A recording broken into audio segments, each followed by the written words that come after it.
What up guys, Shadowlord here, and today I'm going to be doing a 5.3 talents, glyphs and macro guide. I will also be doing at some point soon a gear, reforging, gemming and enchanting guide for warriors in 5.3. But I do not have all my full enchanting gear at this moment in time because I'm at the moment lack of gold. So when I made some gold and got my full geared enchants and all that, I'll be going over that in the next video. Hopefully I'll be able to do that soon. Anyway, moving on to talents.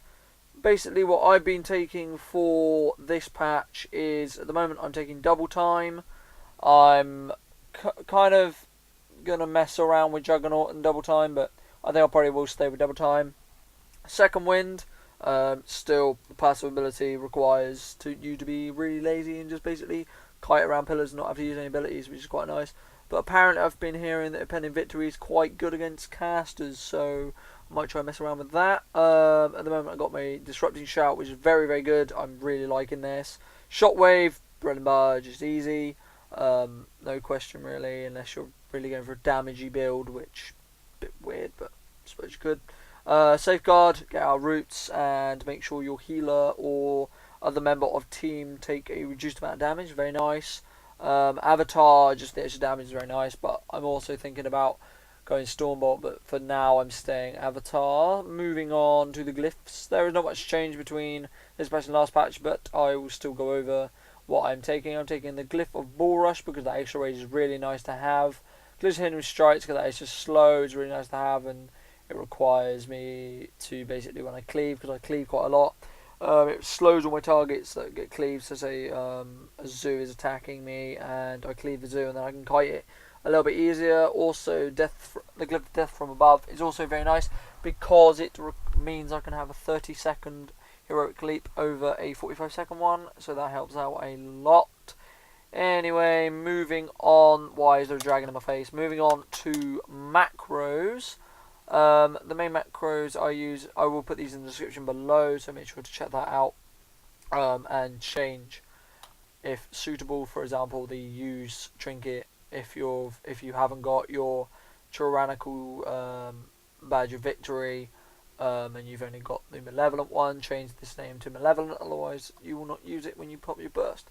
But basically, this is basically all burst macros, slash cast Berserker Rage, Recklessness, Skull Banner, Avatar, Bloodbath, just in case I'm choosing Bloodbath over Avatar, just for funsies. Make sure you're in battle stance, use your trinket, and cast Shockwave.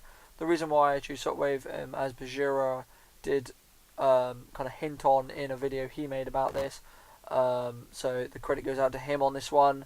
When you actually burst, you want to be making sure that your target will stay near you, so you can actually do some damage to them. So that's why I choose Shockwave over the Colossal Smash, because you can still use Colossal Smash on your next global. Moving on, the same banner macro I have since last patch, but it still works, so I don't see a reason in changing it.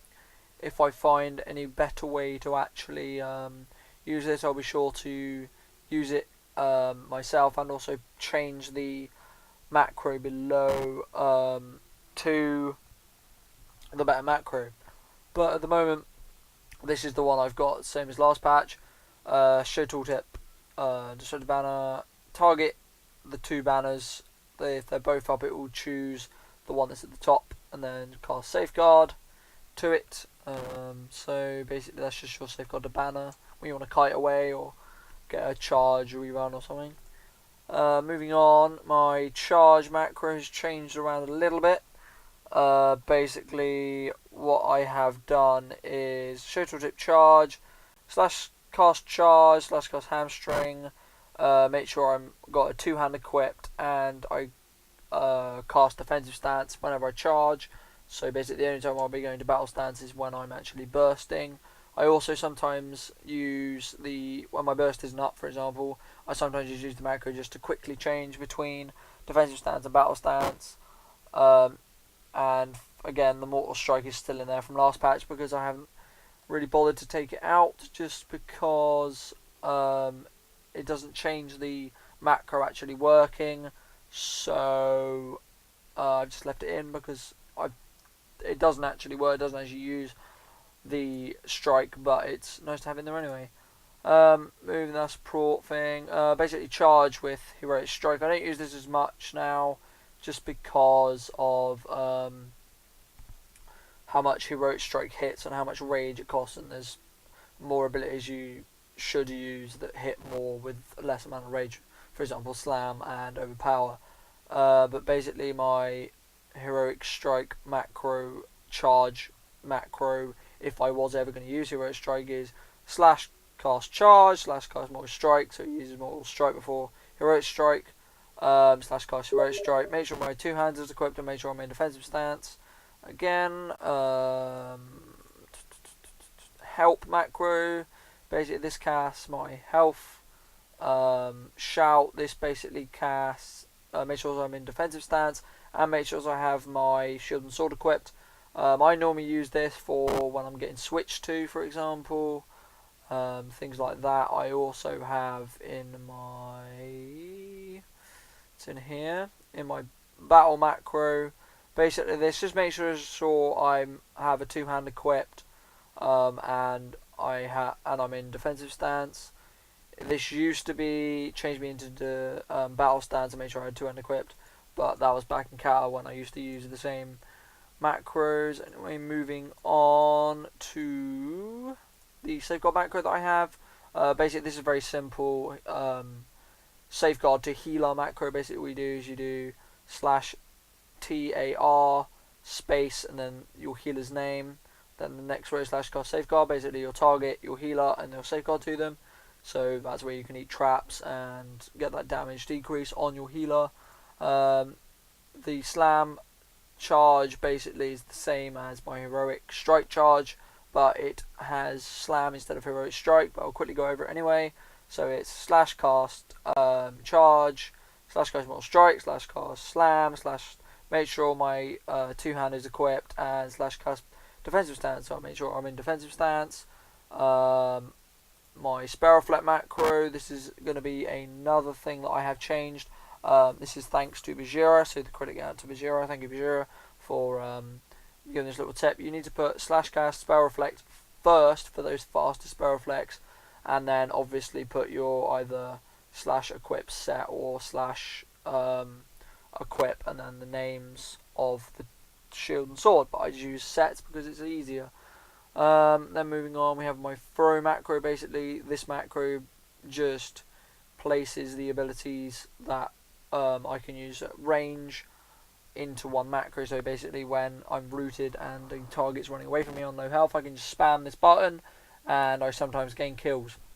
Basically, all it casts is slash cast heroic strike, which is one that does actually a large amount of damage, and slash cast throw, which is a very small amount of damage. But if target's on like 100 health and it's a healer, for example, is running away, you can just basically spam this, and the throwing knife will basically just kill the healer from ages away. It's quite nice to get silly kills like that and also just mess around with.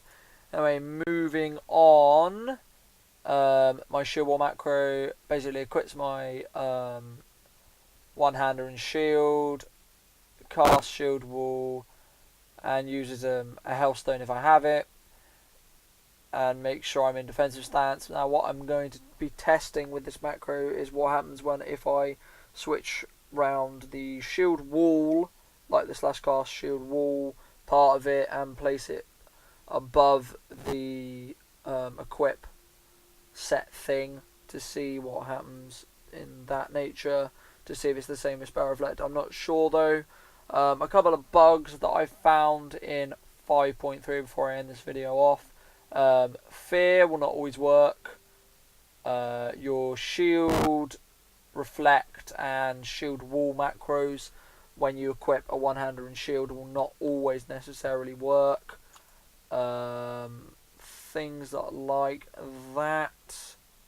I think that's everything. Oh, also guys, if you want me to go over my key bindings and my things like that, so please let me know in the comments below. And remember, if you did enjoy this video and this video helped you out, please hit that like and that favorite button. It helps out a lot.